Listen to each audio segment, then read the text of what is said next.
Hello বন্ধুরা, আজ আমরা একটি অনন্য, চিত্তাকর্ষক এবং রহস্যে ঘেরা এক বিষয় নিয়ে আলোচনা করব, যা হচ্ছে ব্ল্যাক হোল। এটি এমন একটি স্থান যেখানে মহাকর্ষ এতটাই তীব্র যে সাধারণ বস্তুর কথা বাদই দিলাম, আলো বের হয়ে আসতে পারে না। ব্ল্যাক হোল একটি মহাজাগতিক বস্তু। যখন বিশাল নক্ষত্র তার জ্বালানি শেষ করে ফেলে, তখন তা জীবনচক্রের শেষ ধাপ অতিক্রম করে। মহাকাশে গ্যাস এবং ধূলিকণা গ্র্যাভিটির কারণে একত্রিত হয়ে নক্ষত্র গঠিত হয়। এর প্রধান উপাদান হাইড্রোজেন এবং হিলিয়াম। তখন নিউক্লিয়ার ফিউশন বিক্রিয়ার মাধ্যমে শক্তি উৎপন্ন করে, যা নক্ষত্রটিকে গ্র্যাভিটির কারণে সংকুচিত হতে দেয় না।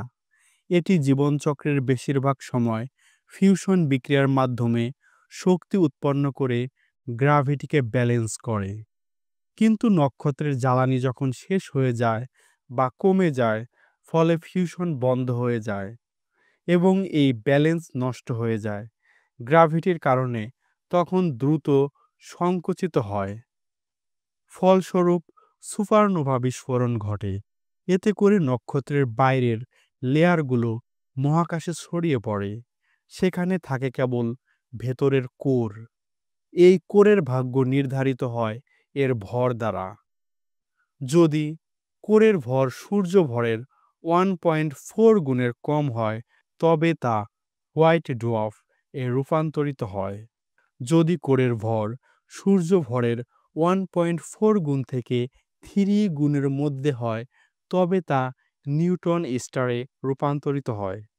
এবং যদি কোরের ভর সূর্য ভরের 3 গুণের বেশি হয়, তবে তা আরও সংকোচনের মাধ্যমে ব্ল্যাক হোলে রূপান্তরিত হতে পারে।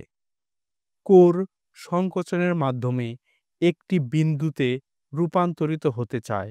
সেই বিন্দুকে সিঙ্গুলারিটি বলে, যার ঘনত্ব অসীম মানের বিবেচনা করা হয়।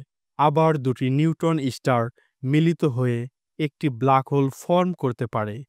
এছাড়া কিছু নক্ষত্র সুপারনোভা ছাড়াই ব্ল্যাক হোলে পরিণত হয়।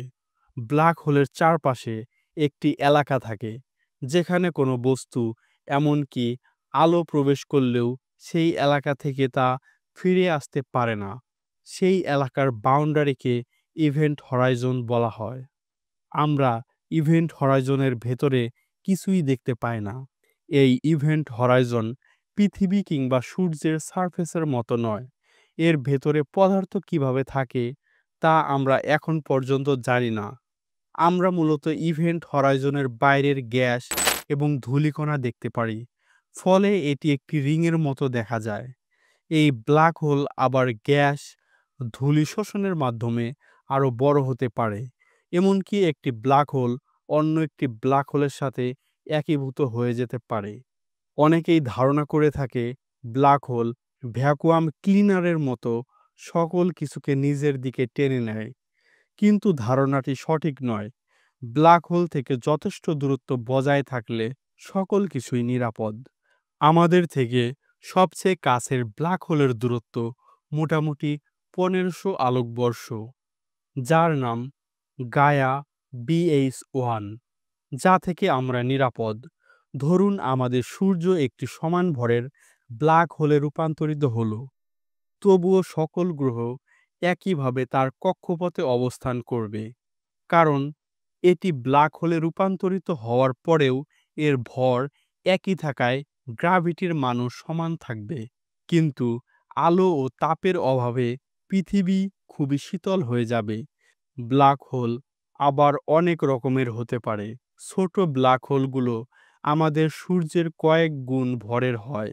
আবার সুপারম্যাসিভ ব্ল্যাক হোলের ভর কোটি কিংবা বিলিয়ন গুণও হতে পারে। আমাদের মিল্কি ওয়ে গ্যালাক্সির কেন্দ্রে একটি সুপারম্যাসিভ ব্ল্যাক হোল আছে, যার নাম স্যাজিটারিয়াস এ। যদি কোনো মানুষ ব্ল্যাক হোলের কাছে যায়, সে স্প্যাগেটিফিকেশনের সম্মুখীন হবে। এটা ইভেন্ট হরাইজনে বেশি হবে। ধরুন কোনো ব্যক্তি ব্ল্যাক হোলের দিকে পতিত হচ্ছে এবং তার পা আগে প্রবেশ করছে, তবে তার পায়ের দিকে বেশি গ্র্যাভিটি কাজ করবে এবং মাথার দিকে কম। তাই তার পায়ের দিক মাথার দিকের চেয়ে অধিক মাত্রায় প্রসারিত হবে। গ্র্যাভিটির পার্থক্যের কারণে কোনো বস্তুর এমন অসম প্রসারণকে স্প্যাগেটিফিকেশন বলে। আর হ্যাঁ, কেউ যদি ইভেন্ট হরাইজন অতিক্রম করে তবে তার ফিরে আসার কোনো সম্ভাবনা নেই।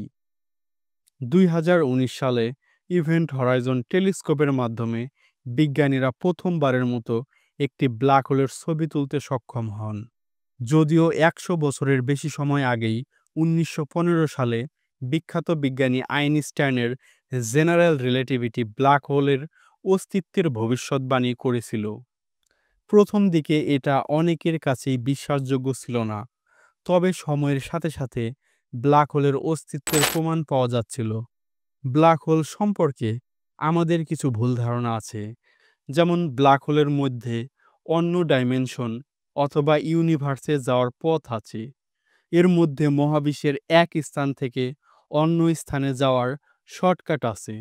এসব ধারণা সঠিক নয়। যাই হোক, ব্ল্যাক হোল নিয়ে এখনও অনেক গবেষণা চলমান আছে এবং অদূর ভবিষ্যতে আমরা ব্ল্যাক হোল সম্বন্ধে আরও অনেক কিছু জানতে পারব। সর্বশেষ বলা যায়, এই ব্ল্যাক হোল নিয়ে মানুষের আগ্রহের শেষ নেই। একদিন হয়তোবা মহাকাশের এই আঁধারের দানব সম্পর্কে আমরা পুরোটাই জানতে পারব। আজকের মতো এখানেই। সবাইকে ধন্যবাদ।